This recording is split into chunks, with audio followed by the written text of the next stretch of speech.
Hey, what's up, Mavs fans? Kevin Gray, Mavericks pre- and post-game host on 97.1 The Freak on the Dallas Mavericks Radio Network. Appreciate you joining me here for my latest video on Kevin Gray Sports. Be sure to download and subscribe to the Inside The Mavs podcast. Wherever you get podcasts for free, give it a 5-star rating and write a review for it while you're there. Also, like and comment on this video as well and subscribe to my channel here at Kevin Gray Sports. And you can follow me on Twitter at Kevin Gray Sports as well. Mavericks have won the first two games of their East Coast road trip as they get ready to take on the New York Knicks on Thursday. They may not see Jalen Brunson, who's dealing with an ankle injury. OG Anunoby already ruled out for the game. Julius Randle, obviously dealing with a shoulder injury, won't be available either. So the Mavericks have a chance to be able to get a clean sweep of their East Coast road trip after getting wins against the Philadelphia 76ers and the Brooklyn Nets and Kyrie Irving's homecoming to Brooklyn, where he and Luka combined for 71 points, and Kyrie put on a show in front of the Brooklyn faithful at Barclays Center.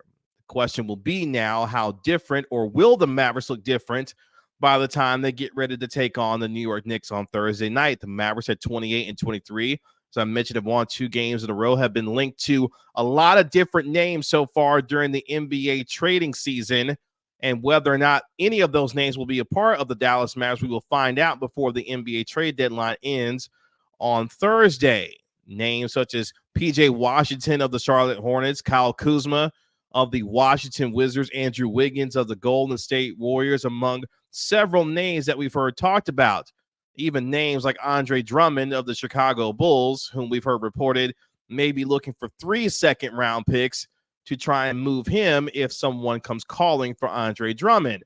The Mavericks, of course, have a couple of second-round picks that they could utilize to move in order to acquire a player. They also have a first-round draft pick that they could utilize from the 2027 NBA draft. But the question is, should the Mavericks force a move based on what their needs are, or should they stand pat based on the fact that if they have that pick finally conveyed to New York from the Kristaps Porzingis trade, they'll have 3 first-round picks available that they could move to possibly get a bigger star. Now, if you're the Mavericks and you look at a guy like Kyle Kuzma, whom the Washington Wizards aren't necessarily forced to have to move because Kyle Kuzma's got a really nice contract that descends over the 4 years that he's there, you would have to part with that first-round pick in order to try and get Kyle Kuzma. Now, the Charlotte Hornets reportedly, they like Josh Green, and Josh Green's been playing terrific basketball as of late, especially on the offensive end for the Dallas Mavericks, knocking down corner threes, finishing a transition, and doing a lot of the things that Mavericks fans were hoping Josh Green would do when he signed his 3-year contract extension before the beginning of the season. It seems like he's turned a little bit of a corner, especially offensively. Reportedly, the Charlotte Hornets like Josh Green, so much so that they want the Mavericks, if they were to move on from P.J. Washington, to not only trade them Green, but also the first-round pick that they have available to them, to which I say Charlotte needs to get a grip. The asking price for a P.J. Washington, if you're looking for that, is just way too high, even with the skill set that Washington brings. The guy's at 6'7", 6'8", has a 7'2" wingspan, can do a lot of different things, especially providing you some additional scoring at the power forward position, and has been playing really well as of late himself. In fact, a 43-point game here recently for the Hornets. But that asking price is just way too high if you're the Dallas Mavericks. And if that is the price, yeah, they shouldn't move on from Josh Green in order to try and get P.J. Washington. Now, if that means getting Kyle Kuzma, now that may be a little bit different story. Having Kyle Kuzma alongside Kyrie Irving could increase your ceiling, especially if Kuzma gets back to the kind of defensive player that he was a couple of years ago when he helped the Lakers win an NBA championship, and the familiarity that he has with Jason Kidd, who was on that staff in Los Angeles when they won that title. That should help his transition if he were to get traded here. Again, Washington is not forced to trade him because they are looking to get multiple first-round picks back because they didn't get any at all when they moved on from Bradley Beal and Kristaps Porzingis. So they're looking to recoup, draft capital based on what they haven't been able to get from those 2 trades. So there goes P.J. Washington and Kyle Kuzma. Obviously, for Andrew Wiggins, we've heard that the interest in Wiggins has been quote-unquote overstated. This coming from Mark Stein of Substack, whom, again, another name has been linked to the Mavericks. Now, Andrew Wiggins has kind of the opposite contract of Kyle Kuzma. He's in the first year of a 4-year deal that continues to escalate each and every year he is on that contract. And if you're Golden State, maybe you decide to stand pat knowing that he's played a little bit better as of late alongside Jonathan Kuminga, as they have been able to get Draymond Green back as well. So if you're the Golden State Warriors, how much more do you want to hang on to Wiggins? Or if you want to move on from him, do you have to attach something to him in order to get him to a different team? The Mavericks could use another perimeter defender who could also score as well. But most importantly, they need help on the front line and the front court. And that means they need a power forward. And that's something that we've heard detailed throughout the course of the trade season thus far, is that this is a team that needs to get bigger on the front line, especially because they don't have the kind of frontline help that gives you confidence as they move forward for the rest of the year. They can be able to compete with some of the top teams in the Western Conference. So we'll see. But if I'm the Mavericks, I need to make a move here. You've started to build a little bit of momentum with a couple of wins over the Sixers and over the Brooklyn Nets. And are you going to make a push after the All-Star break to try and get yourself into the top 6? And most importantly, get yourself in position going into next year to feel good about making a legitimate run back to the Western Conference like you did in Jason Kidd's first year. And that could start with a foundational piece in this year's trade deadline. Well, you say, Kevin, there really isn't a lot out there based on the fact that a lot of teams feel like they don't want to necessarily get 2024 draft picks because they don't necessarily like this draft class. And when you look at teams around the league, there's still several teams that are competitive that have a chance to get into the play-in, which has really been an interesting dynamic that we've looked at since the play-in tournament has been installed. More teams willing to hang on to players because of the opportunity to possibly make the postseason, and you have a chance to compete longer and deeper into the season with a chance to make the postseason. So that's made trading players a little bit more interesting when it comes to that. So the Mavericks are in an interesting spot based on their needs, needing help in the front court, what's available to them as far as their trade assets are concerned, and who they may be willing to part with.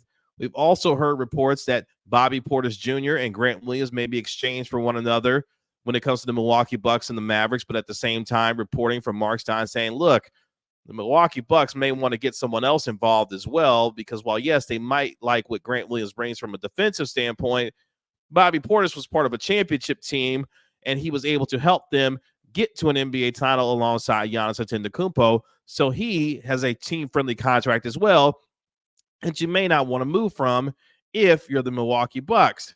So there's all these fascinations with all of these trade discussions that are out there when it comes to the Mavericks. Will they make a move ultimately that helps them going forward?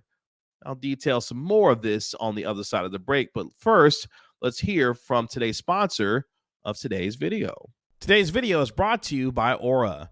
Do a Google search on your name and email address to see how much information comes up about you. I was devastated by the amount of information that I could be seeing searching my name and profile, and I knew then I needed to be protected for not just myself, but also for my family. Data brokers sell your information to scammers, spammers, and anyone else who may want to target you. Your full name, email, home address, health records, your relatives, it's all out there. That's why I've been using Aura, the sponsor of today's video.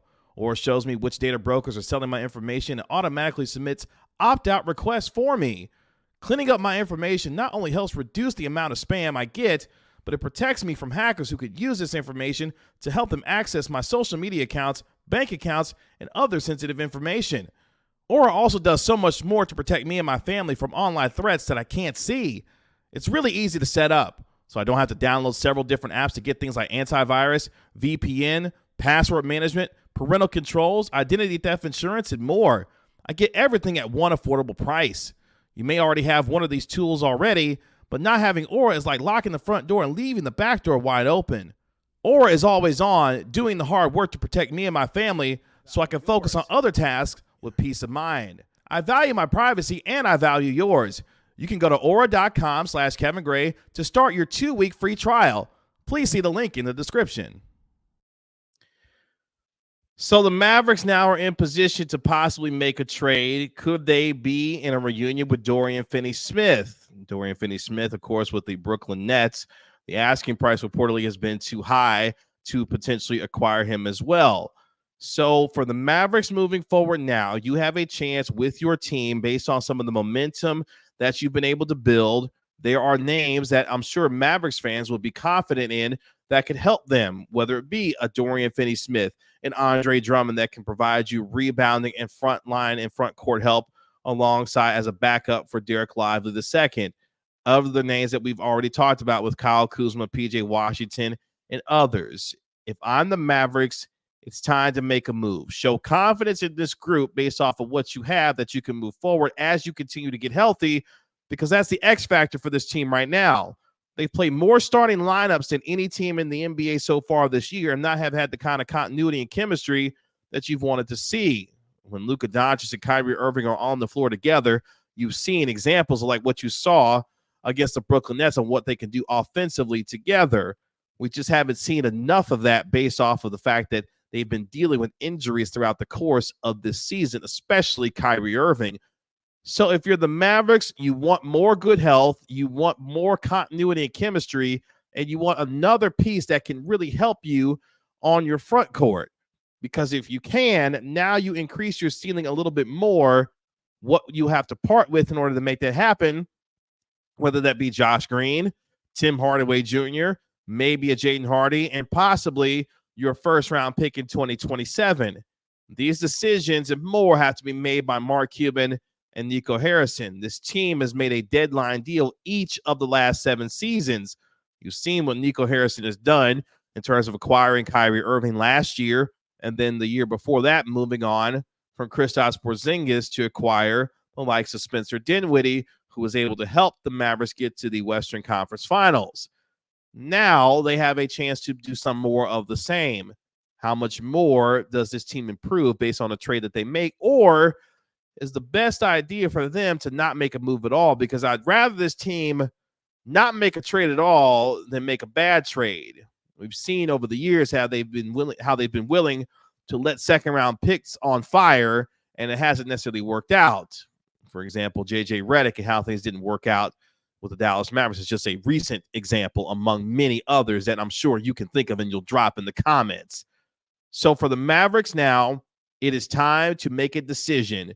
Do you stand pat or do you move forward in making a deal? And is there a deal to be made? And how desperate will the Mavericks be? They have to answer that, because I don't want them to make a trade out of desperation, but I do want them to make a move that is smart and shrewd and makes them that much better, but also puts them in a decent position, not just for their short-term future, but for their long-term future as well, so that they continue to allow Luka Doncic and Kyrie Irving and Derek Lively to get better as a team and develop the chemistry and health, most importantly, that they need to move forward. Every team, I'm sure, looks at the Mavericks as a team that is looking for frontline help, and I'm sure we'll try to drive up the price, as we've already seen with teams like the Charlotte Hornets when it comes to PJ Washington. But I'm excited to see what happens between now and by the time we get to Thursday afternoon's trade deadline on if something happens for this team. And I'm sure all the trade machines that you've put in for players to be moved on and move forward from, all those things I'm sure you're looking at pretty closely. Trust me, I am too. And hopefully something comes to fruition for this team to allow them to get better. Whoo, boy, I'm not going to lie, though.